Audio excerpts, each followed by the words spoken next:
Welcome to the War Insider YouTube channel. Russian sources have acknowledged heavy losses of the Russian army during a failed offensive attempt near Vuhledar in the Donetsk region. Reports indicate dozens of lost tanks and armored vehicles, and the number of killed and injured soldiers could potentially be in the dozens or even hundreds. Shot down like in a shooting gallery, wrote former commander of pro-Russian separatist forces in Donetsk, Igor Strelkov, about the casualties. Vuhledar is a city in the Donetsk region of Ukraine that the Russian army began its offensive on in August. The town, with a pre-war population of around 14,000, became the site of heavy fighting, but has been successfully defended by the Ukrainian army for half a year. Vuhledar is a small but dense town with lots of tall buildings constructed within something like 1,000 by 1,000 meters, situated in an area as flat as a kitchen table. It's almost like one of those typical, even if completely stupid, Hollywood movies with a big, tall fortress in the middle of an empty, flat desert just surrounded by fields. Nearby, there is a dacha area southeast of the town, and the Pivda Boska coal mine northeast of the town. This mine is why Vuhledar came into being. Vuhledar is important because together with that mine it has been converted into a fortification of the Ukrainian forces, and that only few kilometers north of the sole railway line connecting Donetsk with the Crimea. Indeed, some sections of that railway east of the town are less than 1,000 meters away from Ukrainian positions, which in turn means that it's not safe to use for the Russians.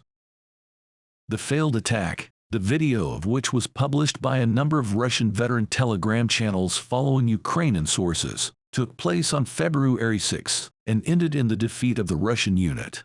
Over 30 pieces of equipment were lost, including around 15 tanks, according to widespread video recordings. Strelkov reports of many dozens of killed tank crew members. There were even more casualties among Marines, Special Forces, and motorcycle infantry, he claims. Another video from Vuhledar shows Russian military being hit by artillery fire, apparently with heavy losses.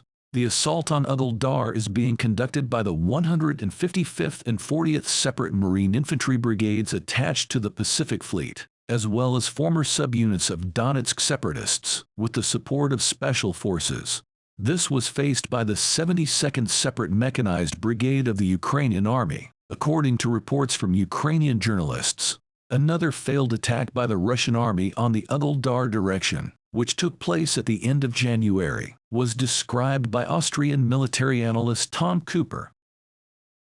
In Russian military Telegram channels, videos from Vuhledar became a cause for active criticism of military leadership.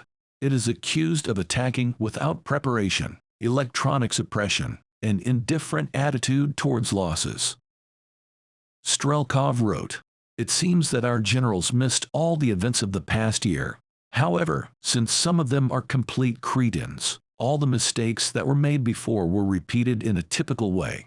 The unprotected advance of tank and motorized columns along narrow roads along sparse forest plantations on perfectly flat terrain, since on the sides minefields, ended in defeat. Part of the equipment was destroyed by strikes from anti-tank guided missiles launched from high-rise buildings in Vuhledar. Part was shot down by the enemy's artillery, shooting exclusively accurately. More than 30 units of armored vehicles were lost. Losses were only among tankers, many tens. More Marines, Special Forces soldiers, and motorcycle troops died. And most importantly, all these losses were one-sided. The Ukrainians shot down our guys, and our fighters were unable to inflict any counter losses on them." End quote. Many of the authors who criticize officers on the coal mining front were previously critical of the appointment of Valery Gerasimov as the head of the Russian General Staff for the Russian military group in Ukraine. In contrast to military personnel, the authors of Telegram channels highlight the successful, in their view, units of the Wagner Group. They have also been unsuccessfully trying to take control of Bakhmut, previously known as Artemovsk, since August, a town with a post-war population of around 70,000 people. This is all for today. Don't forget to subscribe and hit the like button if you enjoyed the video. We'll be back with more updates and information. Thanks for watching.